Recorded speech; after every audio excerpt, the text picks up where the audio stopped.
Last night a friend of mine told me he's getting married in January. And I said to him, I never knew what happiness was till I got married. Then it was too late.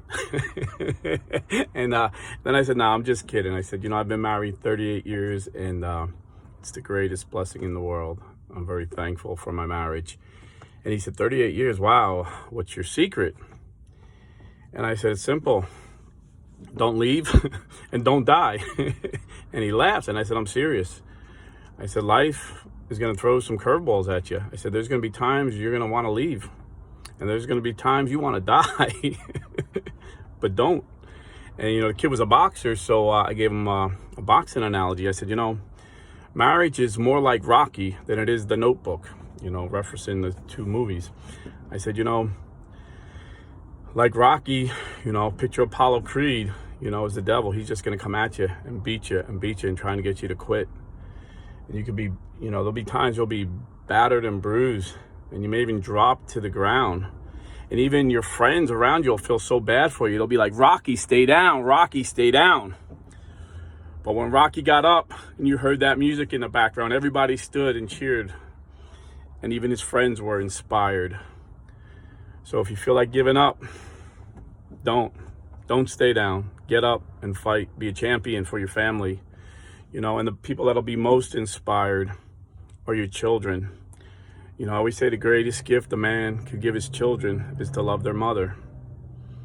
So just never give up. And surround yourself. Don't surround yourself with guys that'll tell you to stay down.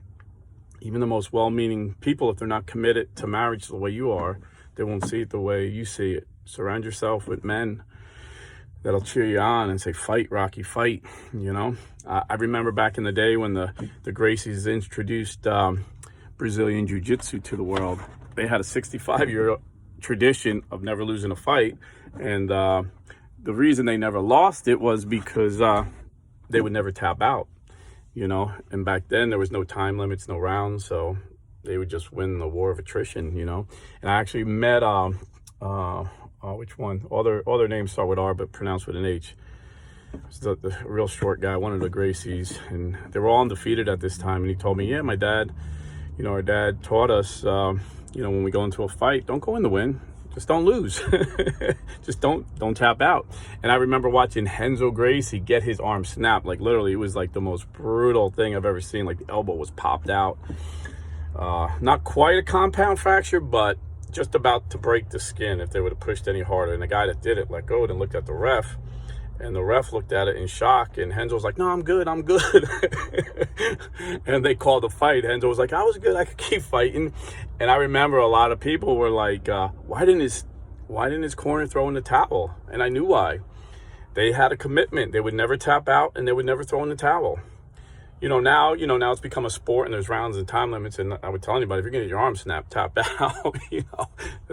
Now that looks silly, but they were so committed to never losing and never tapping out. They were willing. And he had friends, had actually his family around him, and they wouldn't throw in the towel.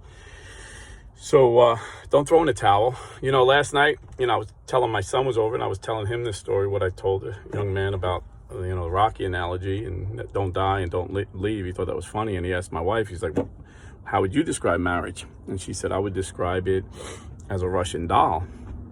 And I said, what the heck's a Russian doll? I had no idea what she was talking about. And she said, well, picture like you get a big box for Christmas and you open it up and then there's another box and there's another box. Every year you open up something new.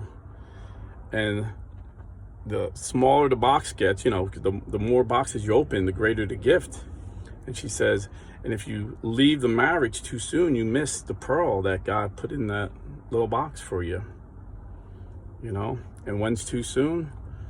Before one of us dies. That's the ultimate goal, to stay to the end till death do us part. And I know there's a lot of people out there watching that, unfortunately, maybe your husband walked out on you, no fault of your own. Your wife walked out on you. I know a lot of good Christian people, both Catholic and Protestant, that just got crapped on. They were good spouses and their spouse just walked out on them. And then there's some that, before they came to Christ, they made mistakes and they walked out. They made mistakes. just know there's mercy and there's grace. And, you know, if you're a Catholic, I would really encourage you to go talk to your parish priest about getting right with the church and reconciling with the church and reconciling with your spouse. If it's up to you, be at peace with her or him, you know, love them for the sake of the children and, you know, just for the sake of the church, you know, and just remember what the Bible says, love never fails. So God bless and stay Catholic.